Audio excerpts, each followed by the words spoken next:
Blessed be the name of the Lord. I praise God for this wonderful day that God has blessed us with, and for us to have the opportunity to come together as we study the Word of God this morning and prepare our hearts to worship the Lord in truth and spirit later on as well.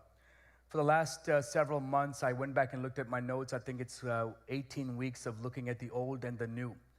കഴിഞ്ഞ 18 ആഴ്ചകളായിട്ട് നമ്മളിങ്ങനെ, we've had guests and breaks and different things like that. But for 18 weeks, we've been on this one verse about, therefore, if anyone is in Christ, he's a new creation. All things have passed away. Behold, all things have become new. ഒരുവൻ ക്രിസ്തുവിലായാൽ അവൻ പുതിയ സൃഷ്ടിയാകുന്നു. പഴയത് കഴിഞ്ഞു പോയി, ഇതാ അത് പുതുതായി തീർന്നിരിക്കുന്നു എന്നുള്ള ചിന്താവിഷയം നമ്മളൊരു കഴിഞ്ഞ ചില ആഴ്ചകളായി മാസങ്ങളായി ചിന്തിച്ചുകൊണ്ടിരിക്കുകയാണ്. 2 weeks ago, we looked at the fact that when we think about old things have passed away, the reference to being passed away means that it's dead.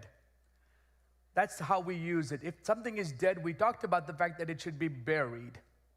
So that means if you're in Christ, everything that was there before Christ, every aspect of who we were before Christ, that must be buried, and then only you become a new creation. God didn't repair us from the old state to something new. God made us to be completely something new. നമ്മുടെ ചില വിഷയങ്ങളോ അല്ലെങ്കിൽ നമ്മുടെ ചില ഘട്ടങ്ങളോ എടുത്ത് നമ്മളെ പുതുതായി repair ചെയ്തെടുക്കുമല്ലായിരുന്നു കർത്താവ്. പക്ഷേ പഴയതെല്ലാം കുഴിച്ച് കളഞ്ഞപ്പോൾ ഒരു പുതിയ മനുഷ്യനായിട്ട് ദൈവം നമ്മളെ നിർമ്മിക്കുകയാണ് ഇവിടെ ചെയ്യുന്നത്. So God is not in the business of repairing people. God is in the business of making things new. And that's what we see in this passage. And the one thing that we looked at in Colossians chapter 3 verses 5 is, therefore put to death. ആകയാൽ ഇങ്ങനെ ഭൂമിയിലുള്ള നിങ്ങളുടെ അവയവങ്ങളെ മരിപ്പിപ്പീൻ. Put to death. We have a responsibility. If we claim to be in Christ, we have a responsibility to say, I have to put some things to die. I have to put some things to death. അതിൽ നമ്മൾ ഒരു കാര്യം നമ്മൾ detail ആയിട്ട് ചിന്തിച്ചു. The first thing that we can do, the simplest thing that we can do, is to stop lying to ourselves and to one another. That's an old habit. That's an old characteristics that we should bury. നമ്മൾ പഴയ ഒരു nursery rhyme, maybe you remember, right? That's some of how we think we say the truth. Johnny, Johnny, yes, Papa. Eating sugar? No, Papa. ഈ no പറയുമ്പോഴേ അപ്പയ്ക്ക് മനസ്സിലായി വായിലെന്തോ ഉണ്ടെന്ന്. Telling lies? No, Papa. Open your mouth? Ha, ha, ha. ഇതൊക്കെയാണ് നമ്മുടെ ഒരു കള്ളവെന്ന് പറയുന്നത്. നമ്മൾ വിചാരിക്കും നമ്മൾ സത്യം പറയുന്നത് നമ്മൾ പറയുമ്പോൾ ആരും മനസ്സിലാകുന്നില്ല എന്ന്. നമ്മൾ ചിന്തിക്കണം, നമ്മൾ ഒരു പക്ഷേ ഒരു വ്യക്തിയെ നമ്മൾ എങ്ങനെയും കബളിപ്പിച്ചാലും ആ കള്ളം ദൈവം പുറത്തു കൊണ്ടുവരും.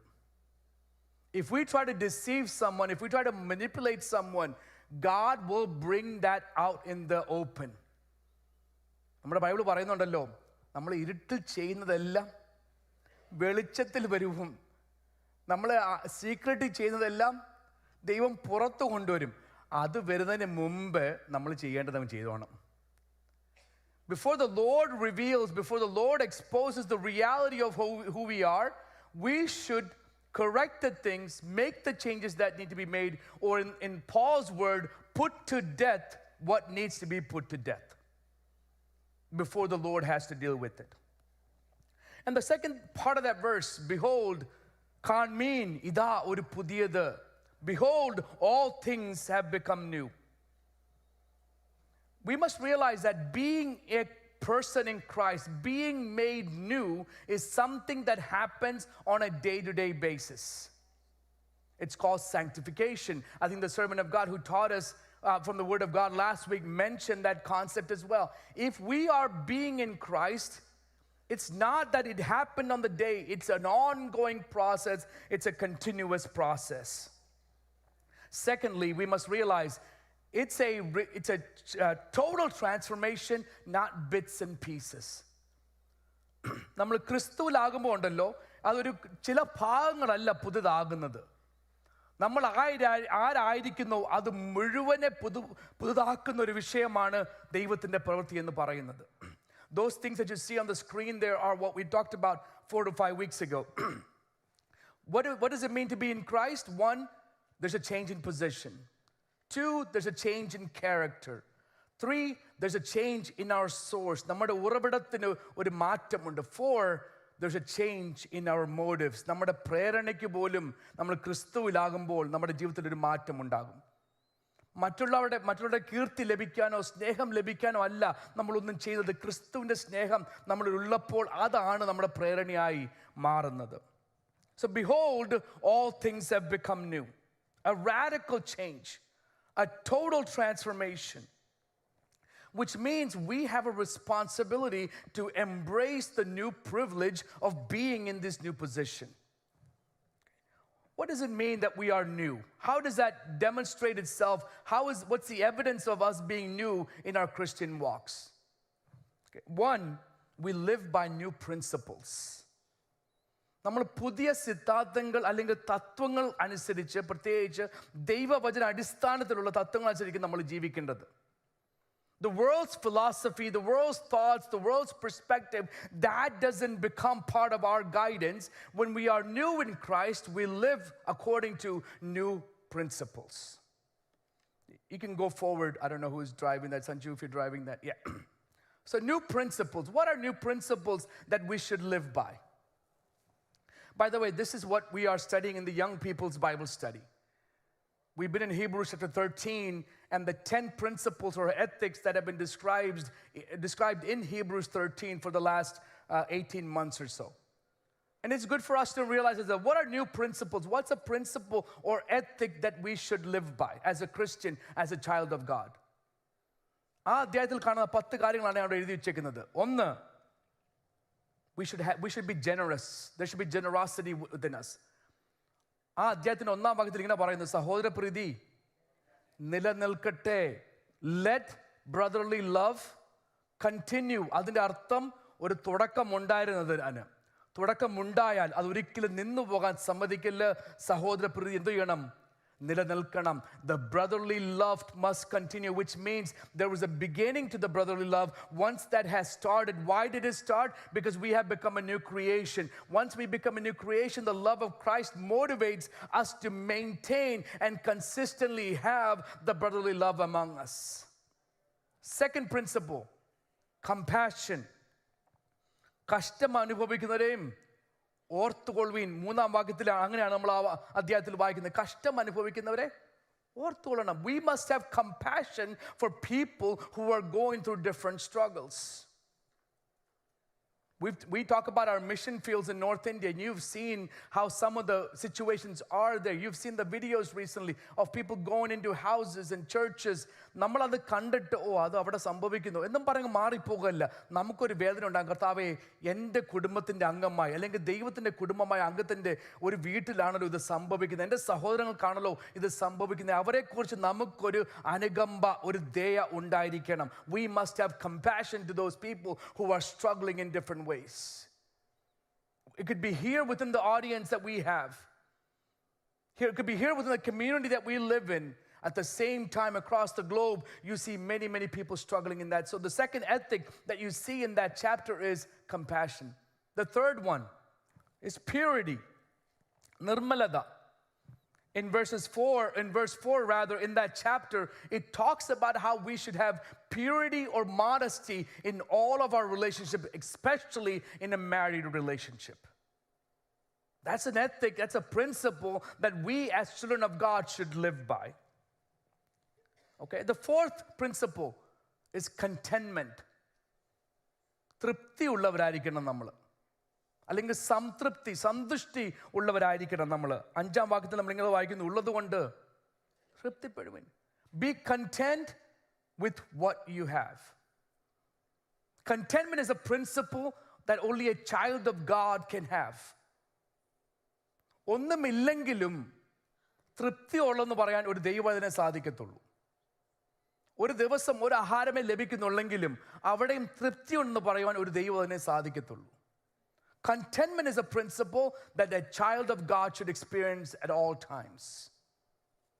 നമ്മുടെ പഴയ പാട്ടുകളൊക്കെ എഴുതിയ അപ്പച്ചന്മാരുടെയൊക്കെ ജീവിതചരിത്രം ഓർത്താൽ, അഴലേറും ജീവിത മരുവിൽ നീ തളരുകയോ ഇനി സഹജ് ആ പാട്ടൊക്കെ എഴുതിയ പശ്ചാത്തലം നമ്മൾ മനസ്സിലാക്കി നമുക്കറിയാൻ സാധിക്കും. 1-2 ദിവസം ഒന്നും കഴിക്കാതിരുന്നപ്പോഴാണ് ദൈവത്തിൻ്റെ ആത്മാവ് ഈ പാട്ടിൻ്റെ വരി കൊടുക്കുന്നത്. അവിടെയും അവർക്ക് തൃപ്തിയാണ്, അവിടെയും അവർക്ക് സന്തുഷ്ടി, അവർക്ക് വേറെ വേദനയൊന്നുമില്ല. I read a story recently that a rich industrialist man was driving by a lake and he saw a fisherman sitting there. And the fisherman is just simply sitting on the boat and just enjoying. And this industrial man got really angry and furious and said, "Fisherman, your job is to go fish. Why aren't you fishing?" He said, "I already fished for the day." "Why aren't you fishing more?" And the fisherman asked, "What would I get from it?" "You will catch more fish." And the fisherman asked, "Then what should I do?" "Then you should go and sell it and make some money." And then the fisherman said, "Then what should I do?" "Then you should go and enjoy." And the fisherman said, "That's what I'm doing now." ഇത് കൂട്ടി മേടിച്ച് വെച്ചിട്ട് പോയി വിറ്റിട്ട് പിന്നെ സന്തോഷിക്കാൻ അവസരം കിട്ടുമെന്ന് എനിക്ക് അറിയത്തില്ല. എനിക്ക് ഇന്നത്തേക്കുള്ളത് കിട്ടി, ഞാൻ ഇവിടുന്ന് സന്തോഷിക്കുക. I have what I have for today. I am content. Right? And that's the contentment the Lord, കർത്താവ് പ്രാർത്ഥിപ്പിക്കാൻ പഠിപ്പിച്ചപ്പോൾ അതല്ലേ പറഞ്ഞത്, ഇന്നെന്നുള്ള ആഹാരം, give us this day our daily bread. അതിനകത്തൊരു രഹസ്യമുണ്ട്, എന്താ അറിയാമോ? ഇസ്രായേൽ മക്കളും അവരുടെ ആ 40 വർഷത്തെ പ്രയാണത്തിലും അവർക്ക് ആവശ്യമായ മന്ന കൊടുത്തത് എന്നും രാവിലെയാണ് കൊടുത്തത്. ഞാൻ ചോദിക്കട്ടെ, ഈ 40 വർഷത്തേക്ക് അല്ലെങ്കിൽ ഒരു ആഴ്ചത്തേക്ക് ദൈവത്തിന് കൊടുക്കാൻ സാധിക്കാമായിരുന്നു? Could God have given for their journey 7 days worth of food at once? Yes. Why didn't God give it? And that's the same principle that we see in the prayer that the Lord Jesus Christ teaches his disciples. Give us this day our daily bread. Because if the Lord had provided for them a week's worth, a month's worth, or year's worth, then they would never look to God for their provision. They would never come before the Lord and acknowledge that he is the one who provides.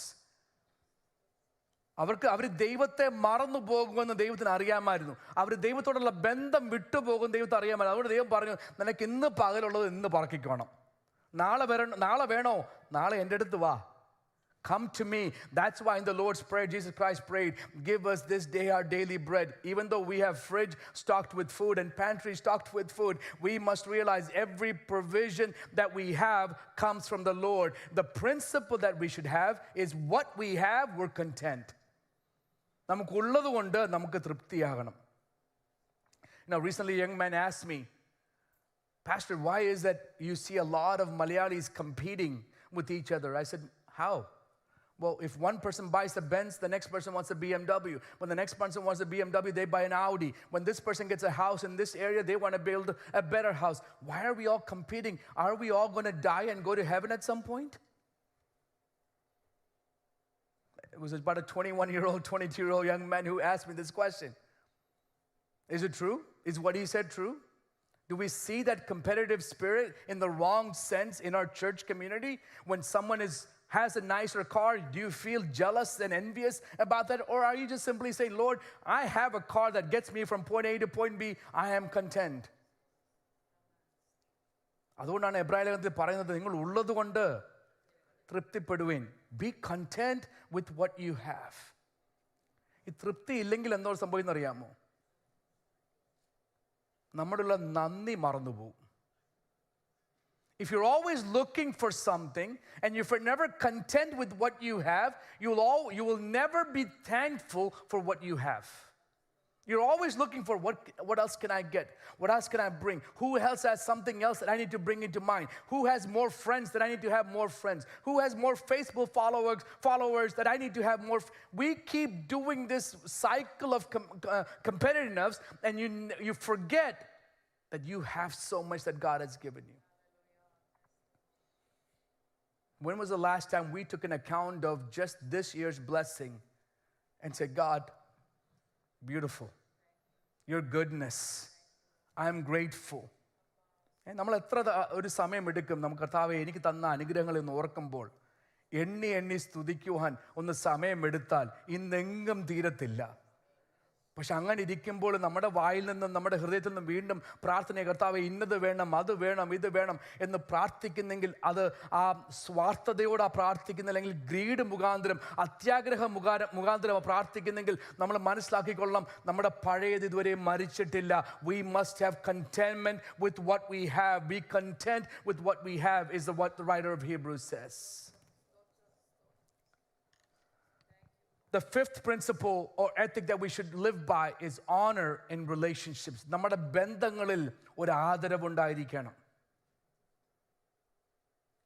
People have been made to live in community. നമ്മളെ ദൈവം നിർമ്മിച്ചിരിക്കുന്നത് ഒരു സമൂഹത്തിന്റെ അംഗമായിട്ടാണ്, ഒറ്റപ്പെട്ട ജീവിതത്തിന് വേണ്ടി അല്ല. We're not meant to live isolated. There's I think it was in Russia back in the 1940s or 50s. There were some migrants and there were different languages being spoken in that. So this ruler of that province, of that area said, I want to test something. Some newborns were born and he said, I want to test and see what language they will pick up if nobody's around them. So he took 3 or 4 babies from different ethnicity, Afghani, Russian, German, 3 different ethnicities, and he put them all in the same room in the hospital. And he told the nurses that no one is allowed to speak to them. He told the hospital staff no one is allowed to speak to them. And none of the parents were allowed to come in and spend time with them. And the ruler's idea was that if we remove all the prejudices, they'll all learn to speak one language. But you know what happened to these babies? After a few weeks, without any interactions, without any voices being heard, without any community, all of them passed away. So he thought by removing prejudices, to remove variables, that he might bring some unity. But the opposite happened. Their life was ended. We are meant to be in a community. We are meant to be together. We have differences of opinion and perspectives, but one thing, one principle that we can live by is every relationship learn to honor one another. എല്ലാ ബന്ധങ്ങളിലും മറ്റുള്ളവരെ ആദരിക്കുവാനും ബഹുമാനിക്കാനും നമ്മൾ പഠിച്ചിരിക്കണം. ഫിലിപ്പിലെ പൗലോസ് എന്ന് പറയുന്നത് അറിയാമോ? മറ്റുള്ളവരെ നിങ്ങളെക്കാട്ടിലും ശ്രേഷ്ഠരെന്ന്. Count others, esteem others better than you. അവിടെ പൗലോസ് എടുത്ത് പറയുന്നത് അറിയാമോ? നിങ്ങളെക്കാട്ടിലും ഒരുപക്ഷെ നല്ലതല്ലായിരിക്കാം, നിങ്ങളെക്കാട്ടിലും മെച്ചമുള്ളവരല്ലായിരിക്കാം, എങ്കിലും ദൈവസ്നേഹമുണ്ടെങ്കിൽ നമ്മൾ മറ്റുള്ളവരെ നമ്മളെക്കാട്ടിലും ശ്രേഷ്ഠരെന്നെണ്ണും. നമ്മളൊക്കെ ഈ ശ്രേഷ്ഠത നേടുന്നത് അറിയാമോ? who we count to be better, esteem to be better. പണ്ടൊരു പാസ്റ്റർ പറഞ്ഞ ഒരു കഥ ഓർക്കുന്നത്, നാട്ടിൽ വെച്ച് ഞാൻ ജീവിക്കുമ്പോൾ. ഗൾഫിൽ ഒരു പ്രാവശ്യം പോയാൽ ദൈവത്തിൻ്റെ ദാസൻ, ഗൾഫിൽ ഒന്നിൽ കൂടുതൽ പോയാൽ ദൈവത്തിൻ്റെ വിലയേറിയ ദാസൻ, ഗൾഫിലും അമേരിക്കയിലും പോയാൽ ദൈവത്തിൻ്റെ ശ്രേഷ്ഠദാസൻ. ഇതൊക്കെയാണ് നമ്മളുടെ ശ്രേഷ്ഠതയുടെ അളവ്. We also do the same thing. യാക്കോബ് പറയുന്നില്ലയോ, ഒരാൾ നല്ല വസ്ത്രം ധരിച്ച് നല്ല മോടിയോടുകൂടെ വന്നിരിക്കുമ്പോൾ ഒന്നുമില്ലാതെ മുഷിഞ്ഞു വരുന്ന ഒരു വ്യക്തിയെ നമ്മൾ അവഗണിക്കും. അവരോട് പറയും, നിങ്ങൾ ഏറ്റവും പുറകിൽ പോയിരുന്നു, ഇന്ന വ്യക്തിയാണ് ഏതാണ്ട് പ്രാധാന്യമുള്ളത്, അതുകൊണ്ട് അവർ വന്ന് മുന്നിലിരിക്കട്ടെ. പക്ഷെ ദൈവത്തിൻ്റെ വചനത്തിൻ്റെ അടിസ്ഥാനത്തിൽ ഞാൻ പറയട്ടെ, എല്ലാ മനുഷ്യനും വിലയുണ്ട് കേട്ടോ. Every life has value. No matter what the job is, I told my kids when they were going to school, I said, Monet, when you see the janitor in school, when you see the principal in school, remember, they both deserve the same honor. There should be no differentiation. നാട്ടിൽ റെസ്റ്റോറൻറ്റിൽ പോയിരിക്കുമ്പോൾ എനിക്ക് വളരെ സങ്കടകരമായി തോന്നുന്ന വിഷയങ്ങളുണ്ട്. നമുക്ക് വെള്ളം കൊണ്ട് തരുന്നതും നമ്മുടെ വേസ്റ്റ് എടുക്കാൻ വരുന്ന പൈതങ്ങളെ കൊച്ചു കുഞ്ഞുങ്ങളെ എന്ന് വെച്ചാൽ ഇവരക്കാരാ, അവരെയൊക്കെ ആൾക്കാർ ട്രീറ്റ് ചെയ്യുന്നറിയാമോ? ഇടോ ഇങ്ങോട്ട് വാടാ. We snap fingers, we use disrespectful words to call people to our tables and all those things. Why is that all of a sudden we think just because their job or profession, they have less value than us? Even in that situation, if we can esteem someone better than us, you're demonstrating how God has treated us, and God's love is what motivates us. So we should maintain honor in all relationship. That's a principle that the writer of Hebrews gives us in the 13th chapter. West Point Academy, the U.S. military academy, they have a code for the cadets. They have a code for the cadets. The code is, I will not lie, I will not cheat, and I will not steal, nor will I tolerate anyone that lies, cheats, or steals. ഞാൻ കള്ളം പറയത്തില്ല, ഞാൻ വഞ്ചിക്കത്തില്ല, ഞാൻ മോഷ്ടിക്കത്തില്ല. അത് മാത്രമല്ല, അങ്ങനെ ചെയ്യുന്ന ആർക്കും എൻ്റെ ജീവിതത്തിൽ ഞാൻ ഇടം കൊടുക്കത്തില്ല. That's what they call the honor code. ഒരു മിലിറ്ററി സ്ഥാപനത്തിന് അങ്ങനെ ഒരു ഓണർ കോഡ് ഉണ്ടെങ്കിൽ ദൈവമക്കളെ നമ്മൾ എന്തും അധികം ചെയ്യണം. We should at least have the same standard. I will not lie, I will not cheat, I will not steal, nor will I tolerate anyone who does so. You want to maintain honor in every relationship? That's a good key. Those three things can really help us maintain honor in every relationship. The sixth principle that we see there is steadfastness in faith. വിശ്വാസത്തിലുള്ള സ്ഥിരത.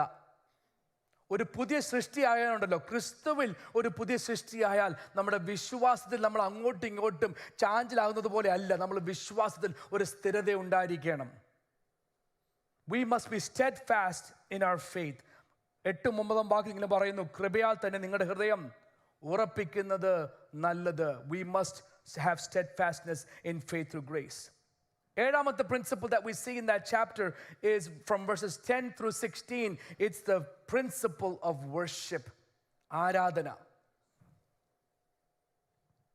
Adaraphalam എന്ന സ്തോത്രയാഗം ഇടവിടാതെ അർപ്പിക്കുക. Right? The praise that comes from our lips, the sacrifice of praise that comes from our heart, that must be offered consistently. So the principle that we should have as a new creation in Christ is that there must be worship at all times. In verses 18 and 19, the next principle that we see there is urgency in prayer. പ്രാർത്ഥനയിൽ ഒരു ആവശ്യകത, അല്ലെങ്കിൽ പ്രാർത്ഥനയുടെ ഒരു തിടുക്കം. ആ ഒരു principle നമ്മുടെ ജീവിതത്തിൽ ഉണ്ടായിരിക്കണം. And the last principle that we see in that chapter, and the 9th one, is sufficiency for His glory. Verses 20 and 21 gives us that. ദൈവ മഹത്വത്തിനുള്ള പര്യാപ്തത എന്ന് വെച്ചാൽ ദൈവം എനിക്ക് എന്ത് തന്നോ, ഏത് അവസ്ഥയിലും എൻ്റെ ജീവിതത്തിൽ ദൈവത്തിൻ്റെ മഹത്വം ഉണ്ടാകണം. ഒരു പുതിയ സൃഷ്ടിയുടെ ആഗ്രഹം അത് മാത്രമായിരിക്കണം. A new creation in Christ must have the desire, Lord, no matter what situation I live in, there must be glory to your name. There must be glory that's seen in my life that belongs to you and you alone. The next thing I want to look at is new creation. What are new characteristics of a new creation? ഒരു പുതിയ സൃഷ്ടിയുടെ സ്വഭാവ ഗുണങ്ങൾ എന്തൊക്കെയാണ്? You can read from Genesis to Revelation, and maybe that's your assignment for this week. You can go from Genesis to Revelation and see hundreds and hundreds of new characteristics that we should have when we put to death the old self and when we are made new. But I'll share just a few things with you this morning. One, if you're a new creation, you're attentive to the voice of Christ. നമ്മളൊരു പുതിയ സൃഷ്ടിയാകുമ്പോൾ ക്രിസ്തുവിൻ്റെ ശബ്ദത്തിന് വേണ്ടി നമ്മുടെ കാത് കോർത്തിരിക്കും. In the Gospel of John chapter 10 verse 27, യേശു ക്രിസ്തു പറഞ്ഞു, എൻ്റെ ആടുകൾ എൻ്റെ ശബ്ദം, my sheep will hear my voice. ഒരു പുതിയ സൃഷ്ടിയാകുമ്പോൾ നമ്മൾ ആദ്യം ചെയ്യണം, നമ്മുടെ ക്രിസ്തുവിൻ്റെ ശബ്ദം നമ്മൾ കേൾക്കുന്നുവോ, നമ്മുടെ മണവാളൻ്റെ ശബ്ദം നമ്മൾ കേൾക്കുന്നു. അതാണ് നമ്മൾ ചിന്തിക്കേണ്ട വിഷയം. Because the old man listens to many voices. The old man has many principles. The old man has many philosophies and many sounds that influence them. Once you become a new creation, there's only one voice that we listen to. That is the voice of Christ. Second, humble or contrite. സൗമ്യത അല്ലെങ്കിൽ നുറുങ്ങിയിരിക്കുന്ന അനുഭവം. That's a characteristic of a new creation. In the book of James, what did James say? God opposes the proud but gives grace to the humble. ദൈവം നിഗളികളെ എതിർത്ത് നിൽക്കുന്നു, പക്ഷേ താഴ്മയുള്ളവർക്ക് കൃപ നൽകുന്നു. God opposes the proud but gives grace to the humble. 34-ാം സങ്കീർത്തനം 18-ാം വാക്യം ഇങ്ങനെ വായിക്കുന്നു, ഹൃദയം നുറുങ്ങിയവർക്ക് യഹോവ സമീപിച്ചൻ. In Psalms 34 and verse 18 we read, the Lord is near the brokenhearted. So new characteristics means we are humble and we are contrite. ഫിലിപ്പിയ ലേഖനത്തിൽ പൗലോസ് എടുത്തു പറയുന്നൊരു വിഷയമുണ്ട്. നമ്മുടെ ഏത് സ്വഭാവമാണ് മറ്റുള്ളവർ അറിയേണ്ടത്? In Philippians chapter 4 it says, let your gentleness or let your humility be known to all. അല്ലെ, നിങ്ങളുടെ സൗമ്യത സകല മനുഷ്യരും അറിയട്ടെ. അറിയുന്നുണ്ടോ? നമ്മളെ പറ്റി എന്തെല്ലാം ആൾക്കാർ അറിയുന്നു? Right? What all things people know of us. പക്ഷെ പൗലോസ് പറയുന്നു, നിങ്ങളെപ്പറ്റി എന്തെങ്കിലും അറിയുന്നെങ്കിൽ നിങ്ങളുടെ സൗമ്യത അവരറിയട്ടെ. Let your gentleness be known to them. That's the quality and the characteristics of a new creation in Christ. Okay. Now, the third one I want to tell you, but I want you to figure it out. We'll go to Acts chapter 10. അപ്പോസ്തല പ്രവൃത്തി 10-ാം അധ്യായം. അതിന്റെ 2-ാം വാക്യം ഒന്ന് വായിക്കാം.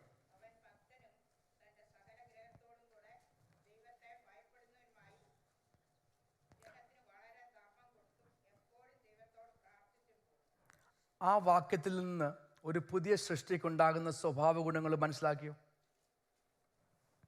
From that verse, can you figure out what qualities or characteristics that we should have as a new creation? ഒന്നുകൂടെ വായിക്കണോ? Acts chapter 10 verse 2. Can we read it one more? ഒന്നുകൂടെ വായിക്കാം.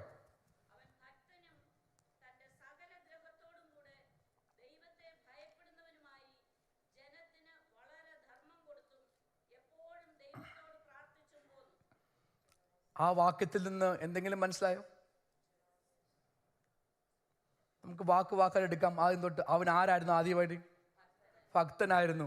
ഒരു പുതിയ സൃഷ്ടിയായാൽ നമ്മൾ ഭക്തി ഉള്ളവരായിരിക്കണം. We must be devout. We must be loyal to our God if we are a new creation. That's what the Word of God says there. Speaking of that description of that person there in the scriptures. Devout. രണ്ടാമതായി നമ്മൾ വായിക്കുന്ന വാക്ക് ദൈവത്തെ, ഒരു പുതിയ സൃഷ്ടി ഉണ്ടല്ലോ, എപ്പോഴും ദൈവത്തെ ഭയപ്പെടുന്ന വ്യക്തിയായിരിക്കും. ദൈവത്തോടുള്ള പേടിയല്ല, പക്ഷെ ബഹുമാനം, ആദരവ്.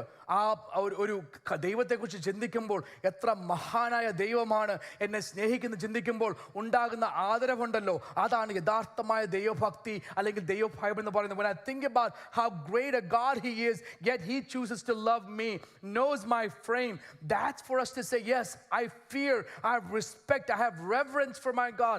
If you're a new creation, you must have reverence for your God. If not, the old has not yet died. Right? So 1, he's devout, he's loyal. 2, he has reverence. തുടർന്ന് നമ്മൾ വായിക്കുമ്പോൾ അവൻ സകല വളരെ he's very generous. What was the first principle in Hebrews chapter 13 verses 1 is generosity.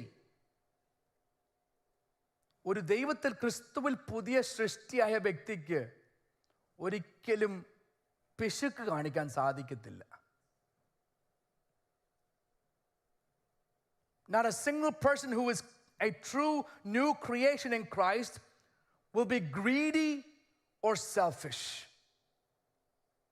because they realize that every blessing that they have is a gift from God and they share from that blessings. Several years ago, I read this statement on social media. When God raises your standard of living, raise your standard of giving. ദൈവം നമ്മുടെ ജീവിതത്തിലെ നിലപാടുകളെ ഉയർത്തുമ്പോൾ നമ്മുടെ ഔദാര്യ മനസ്സിനെ നമ്മൾ അതുപോലെ ഉയർത്തണം.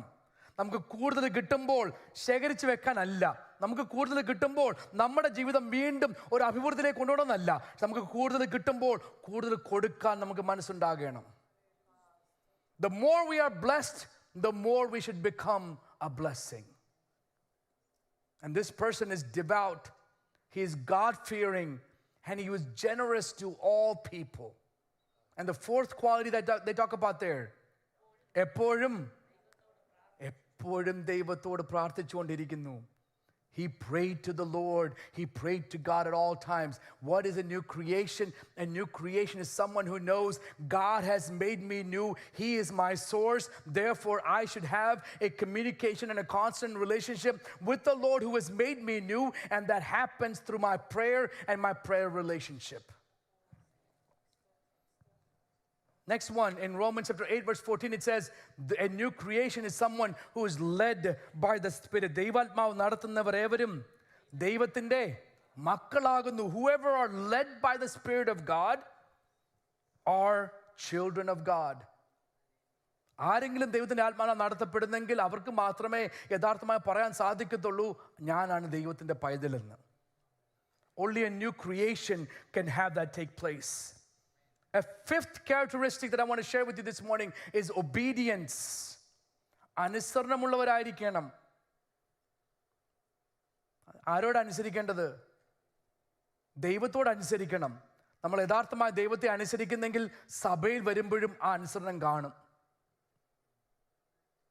That obedience will be seen even in the church in every single interaction that we have.